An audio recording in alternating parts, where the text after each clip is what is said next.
Above poverty line ఉన్న వాళ్ళ గురించి మాట్లాడుతున్నప్పుడు సీరియల్స్ ఎంత తింటున్నారు, అన్నం బియ్యం దొరుకుతుందా వాళ్ళకి, గేహం వీట్ దొరుకుతుందా అని చూస్తారు. ఇవాళ అది కాకుండా 25 crore పీపుల్ని మనం పావర్టీ నుంచి పైకి తీసుకొచ్చాం. అట్లాంటి మిడిల్ క్లాస్ లేయర్ వాళ్ళ ఇంట్లో పిల్లలకి మంచి పోషకమైన పదార్థాలు చేసి వాళ్ళు ఫీడ్ చేయాలని అనుకున్నప్పుడు ఫ్రూట్స్ అండ్ వెజిటబుల్స్ దాంట్లో పెద్ద రోల్ ప్లే చేస్తాయి. ఇది కన్స్యూమర్ ఎండ్. కానీ రైతులకి మీరు చూస్తే మళ్ళీ పంట సాగు అంటే జస్ట్ వరులు మాత్రం కాదు, మొక్కజొన్న మాత్రం కాదు, కాయకూరలు కూడా.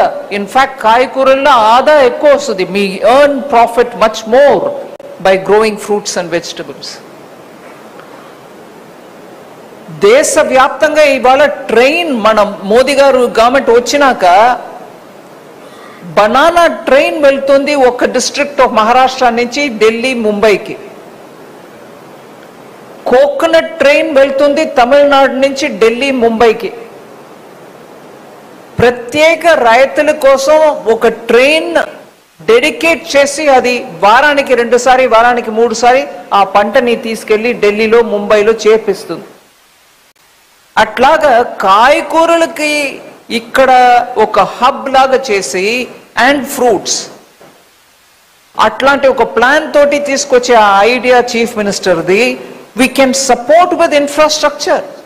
అది వెంటనే తీసుకెళ్లి ఎక్కడ మార్కెట్ ఉందో అక్కడ తీసుకెళ్లి అమ్మడానికి చేస్తే రైతులకి వెంటనే దాని ఫలితం కనపడుతుంది. సో అట్లాంటి bright futuristic ideas, food security, food in fact prime minister ఇప్పుడు మాట్లాడేది న్యూట్రిషన్ సెక్యూరిటీ గురించి మాట్లాడుతున్నారు.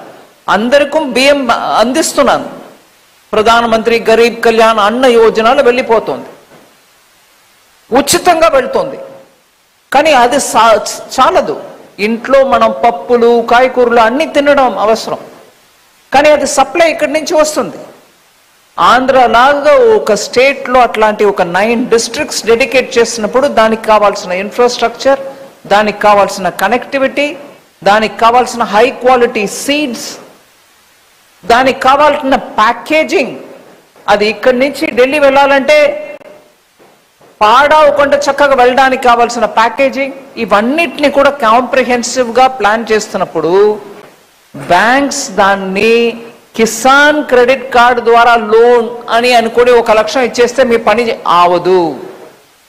దానికి కావాల్సిన food processing units, packaging units, దానికి కావాల్సిన ట్రాన్స్పోర్ట్, కోల్డ్ స్టోరేజ్ ఎక్కడెక్కడ పెట్టాలో ఫార్మర్ ప్రొడ్యూసర్ ఆర్గనైజేషన్ ద్వారా మనం బడ్జెట్ ద్వారా డబ్బు ఇస్తున్నాం, మీరు కోల్డ్ స్టోరేజ్ పెట్టండి విలేజ్లో. అది రైతులు వాళ్ళ ఇంటి వాళ్ళే, రైతు కుటుంబాల్లో ఉన్న మహిళలే దాన్ని నడపని, దాంట్ నుంచి వచ్చిన ప్రాఫిట్ వాళ్ళకి పోవని అని చాలా ప్లాన్ చేస్తున్నారు. దాన్ని ఎఫెక్ట్ చేసేది బ్యాంక్స్. సో దానికి మీరు కాంప్రిహెన్సివ్గా బ్యాంక్స్ ఇక్కడ ఊరికే బ్రాంచ్ ఓపెన్ చేయడం మాత్రం కాదు, ఇట్లాంటి ఫ్యూచరిస్టిక్ ఐడియాస్కి మీరు సపోర్ట్ చేయడం కూడా ఇంపార్టెంట్ యాజ్ బిజినెస్ ప్రాస్పెక్ట్స్. మీ కమర్షియల్ డిసిషన్ మీరు తీసుకోండి, కానీ ఇట్లాంటిది ప్లాన్ చేస్తున్నారు అంటే మీరు దానికి అండదండగా ఉండడం చాలా ముఖ్యం. అలాగే ఐ వుడ్ థింక్ ఇన్సూరెన్స్.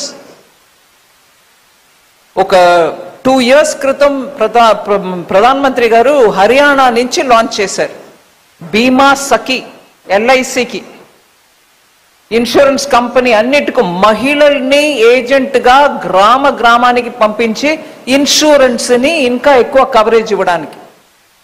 అప్పుడు లాంచ్ చేసిన ఆ రోజే అక్కడే మేము 10 లక్షలు ప్లాన్ చేసాం, అక్కడికక్కడే ఒక 3 లక్షల మంది జాయిన్ అయినారు. 1 సంవత్సరం లోపల దాని రిజల్ట్ అద్భుతం. ఇన్సూరెన్స్ కవరేజ్ పోతుంది, ఆ మహిళలకి వాళ్ళ ఒక శాలరీ అంటే ముందు కమిషన్గా తీసుకున్నా కూడా LICలో 3 సంవత్సరం వాళ్ళ పర్ఫార్మెన్స్ని చూసుకుని వాళ్ళని పర్మనెంట్గా ఏజెంట్ రికగ్నిషన్ ఇస్తున్నారు మహిళలు. సో ఎన్నో ఇట్నుంచి ఇట్లా బ్యాంక్ అండ్ ఇన్సూరెన్స్ కంపెనీస్ ఇక్కడ రావడం వల్ల ఎన్నో ఇమ్మీడియట్ బెనిఫిట్స్ మనకు ఉన్నాయి. దాన్ని పూర్తిగా మన ఈ రాష్ట్రానికి, అమరావతికి అర్పించి ఈ స్టేట్ ని బాగు చేయడానికి, ముందుకు తీసుకెళ్ళడానికి ప్రయత్నం చేయడం ముఖ్యం. దాంట్లో నేను ప్రధానమంత్రి గారికి నేను మాటికి థ్యాంక్ యూ చెప్పడానికి ఐఎమ్ డ్యూటీ బౌండ్.